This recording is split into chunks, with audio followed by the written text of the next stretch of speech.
রাধে রাধে। রোজকার মতন আজকেও আমি একটা ছোট্ট গল্প নিয়ে এলাম, কিন্তু আজকের গল্পটা আমি দুটো পার্টে বলবো। আজকে একটা পার্ট, কালকে একটা পার্ট। আজকেরটা শুরু করি। একটা ছেলে ছিল, খুব আলসি, খুব আলসি। সে কোনো কাজ করতে রাজি ছিল না, এত আলসি ছিল সে। ব্যাস দুবেলা দুমুঠো কোনো রকমে খেতে পারলে সে সন্তুষ্ট, আর তার কিচ্ছু চাই না জীবনে।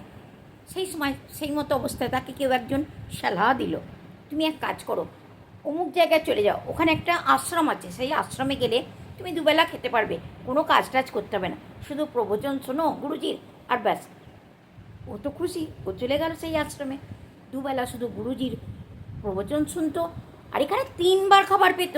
সকালেও জল খাবার পেত, দুপুরের খাবার, রাতের খাবার, মাস্ট ছিল। খুশ, খুব সুন্দরের জীবন কাটছিল। এই সময়তে একদিন সকালবেলায় প্রবচন কোনো রকমে শেষ হলো। ও তো ছুটতে ছুটতে আসছে, জলখাবার খাবে, ছুটতে ছুটতে আসছে। রান্নাঘরের কাছে এসে দেখছে আজকে কেউ নেই। কী ব্যাপার? রান্নাঘরে গিয়ে 2-4বার হুঁকিও মেরে দেখলো, কোনো রসইয়া নেই, কোনো খাবার দাবার কিচ্ছু নেই। ও মনে করলো হয়তো কোনো কারণের জন্য আজকে খাবার হয়নি, সকালের জল খাবারটা, দুপুরের খাবার তো হবে। দুপুরবেলাতে সে যখন গেছে তখন গিয়ে দেখছে কোনো খাবার দাবার নেই। তখন একজনকে জিজ্ঞাসা করেছে, ভাই আজকে খাওয়া দাওয়া হবে না দুপুরে? তখন বলছে, তুমি নতুন এসেছো তো, তুমি সেই জন্য জানো না, আজকে একাদশী, আজকে আশ্রমের কেউ খাবার খাবে না, আজকে সবার উপোস। ছেলেটা তো হয়ে গেছে ফায়ার। হ্যাঁ, একাদশী কেউ খাবার খাবে না মানে? আমার তো খিদে পেয়েছে।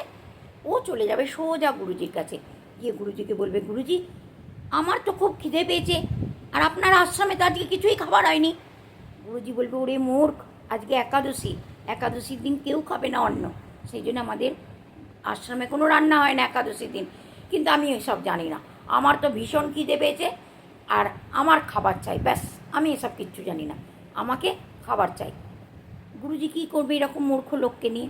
গুরুজি তখন বললো, তুই এক কাজ কর, তুই রান্নাঘরে যা, তোর যতটা চাল ডালের দরকার, যা রান্না করবি তুই, তোর দরকার ওই নদীর কিনারাতে চলে যা, ওখানে গিয়ে রান্না করবি, করে খাবি।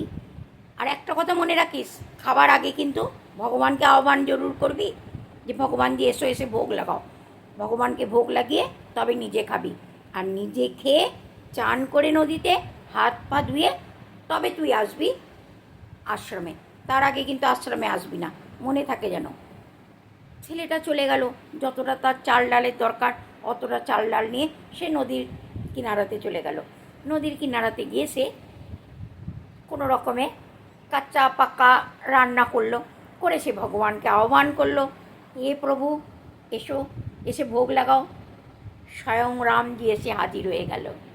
আমি আজকে এই পর্যন্তই শেষ করছি, বাকি গল্পটা আমি কালকে বলবো। অপেক্ষা করুন, কমেন্ট করে জানান।